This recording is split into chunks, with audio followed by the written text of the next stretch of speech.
Hello. Magandang araw. Welcome to my channel. Ako nga pala si Mystico Moreno, or in short, Mismo. At dito sa aking channel, we will manifest love and light. Sa inyong Tagalog, love reading. Ngayon na, Mismo. So, magandang araw sa inyong lahat. Umulan ngayon. Pero sana maayos pa rin ang araw ninyo. Itong reading na ito ay para sa lahat ng Libra. Ito ay quick energy check-in, 8-minute video para sa inyong lahat na Libra na patuloy na sumusubaybay dito sa Mystico Moreno channel. And gusto ko magpasalamat sa inyong lahat for the continuous love and support. Thank you so much po. Sana patuloy niyo pong suportahan ang Mystico Moreno channel by liking this video and commenting below it really helps the channel grow. Sa mga bago, if nakaka-connect kayo at nagre-resonate ang mga readings, sana mag-subscribe din kayo para updated din kayo sa mga post ko pang love or reading. Okay, sige. So, ang gagawin natin ay bubunot ako ng 2 cards for the recent past and then 2 cards for the near future. Then, interpret natin siya and then alamin natin ano ba yung current energy and paano ito na-apektuhan ng recent past at paano ito ma-apektuhan ang near future.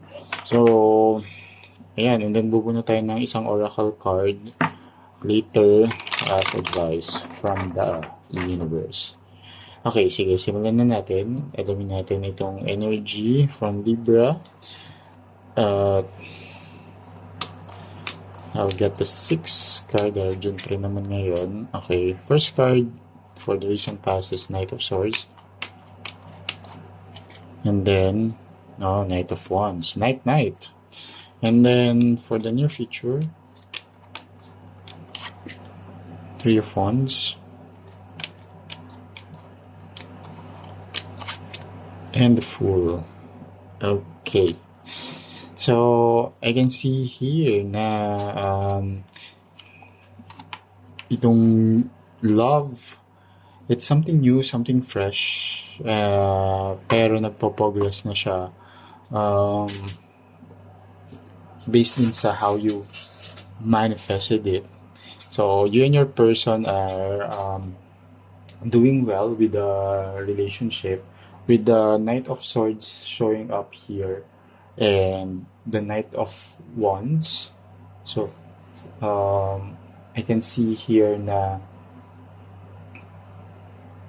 sorry, there's this excitement na parang pag titingnan niyo pa parang magkasobrang siya. So yung passion mo and your passion niya is in the recent past parang nag-merge together into something very fruitful when it comes to the connection. So, one of you is very assertive, and then one of you is very confident and eager. Then, so very similar yung energies na dinala ninyo together sa relationship, and both of you made this relationship work. It's moving forward. In the near future naman, there's this another adventure for you and your partner when it comes to romance. So I think it's a new milestone. It's something that yung merong pagpaplano. So, lalo na near future din siya.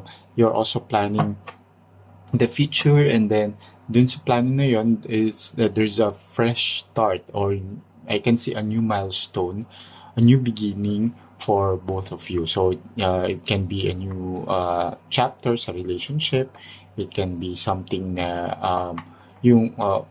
may goals kayo together, pwedeng traveling, na feel ko pa nga dito, it's you and your person will be traveling together, either domestic or abroad, and this would even parang will make both of you even closer pa. So, yeah, tingnan natin. Very chill, happy vibe ang nakikita kong energy between you and your person. And tingnan natin yung current or present energy.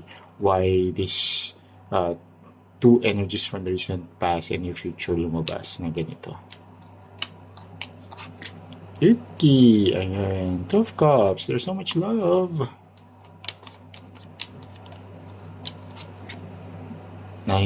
And there's a lot of also, letting go of the past. I think, not in the relationship. I think because of this love between you and your person, here with the Two of Cups, it's really a connection. It's the minor arcana for um the lovers. So gustong-gusto niyo naman yung isa't isa, kaya nga yung sa recent past, 'di ba, parang sabi ko kanina, yung both energies ninyo nag nag-merge into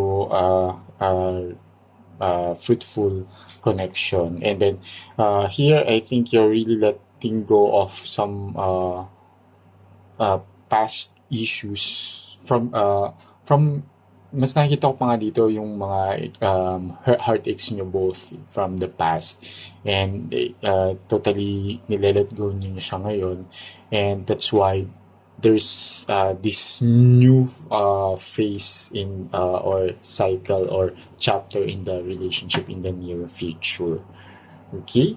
And it's a very good thing na may mga, kung ano man yung mga issues ninyo individually in the past, hindi na siya mag-move forward din in the near future sa connection ito. Okay, so tingnan natin ano yung advice from the universe. Tingnan natin gustong iparating sa inyo ni universe when it comes to this energy. Okay.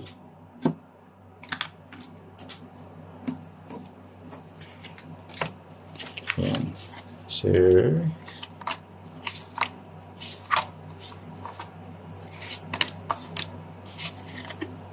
truth. Yeah. So, yeah, I can see here na